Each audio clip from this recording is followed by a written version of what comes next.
Hi everyone, this is Anna from HotOptionBabe.com. On the screen I have a chart of the E-minis, of course one of my favorite things to trade. And what I have on here is a daily chart, and I'm a Fibonacci freak. I love Fibonacci retracements, and my new thing is starting to be Fibonacci Fans. Now what you can see here on this Fibonacci fan is from the low 1,275 to the high of 1224.75, how that top line hugged that Fibonacci fan, that top line.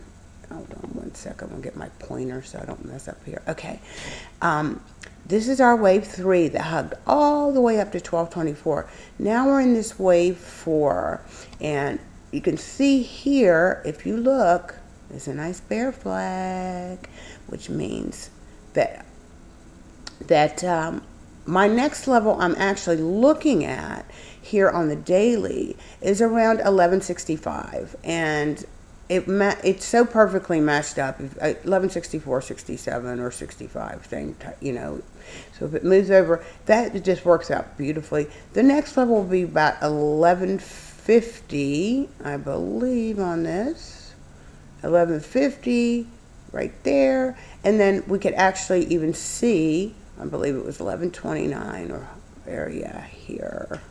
So I just want to show you how these fans, they tend to hug their support and resistance levels. So we have decisively broken away from that top line. So this should be our next level that we should see. But of course, everything's contingent. I'm thinking tomorrow or tonight, actually, we could see a little bit of a bounce, okay, for a little bit of oversold. We got a little bit of bullish divergence, although the stochastics are still in sell mode. But we got a little bit of bullish divergence. That could work off tonight. But I'm definitely looking at this bear flag here on the daily. Now let's take a look at the 60-minute. And that'll give us a little bit more. I've got to tighten this up for you. Now, here's the fans on the 60. Now, look at this. I find this fascinating. Now, we could do the retracement levels too, but they'll line up exactly the same. You see how it hugs this line right here? And then it finally broke through, and it bounced right off this next Fibonacci fan level right here. Look at that. Is that amazing? Okay, then we go up and we retest. We back test the upper line. Resistance, can't put through it, comes back through here, and we bounce all the way through here, and we actually bounce off the lows here and come back up and retest this level again. Here we go again. We've gone through. This time they couldn't do it.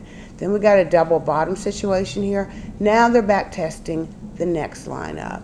So you can see there's more bear flags. There's bear flags everywhere. So I'm definitely thinking our correction is not over. However, we could see a slight bounce up this week, early tomorrow or tonight, and then we'll resume our regularly scheduled program, which should be a down move.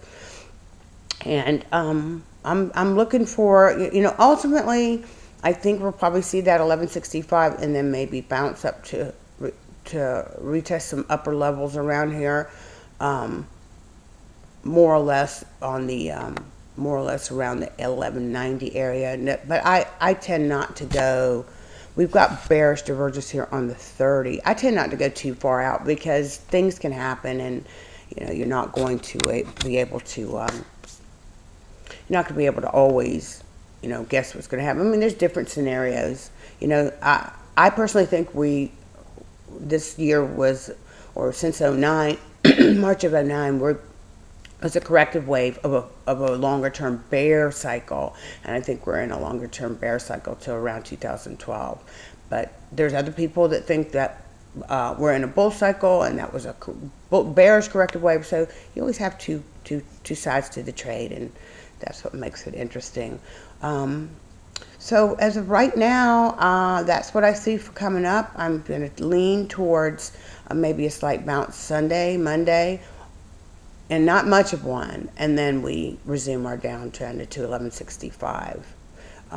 maybe 1180 on the SPX and 1175 on the ES. You just never quite know what, what the markets are going to do exactly at a time, but it definitely looks like we're in a bearish trend. So you guys have a great weekend, and I'll see you soon.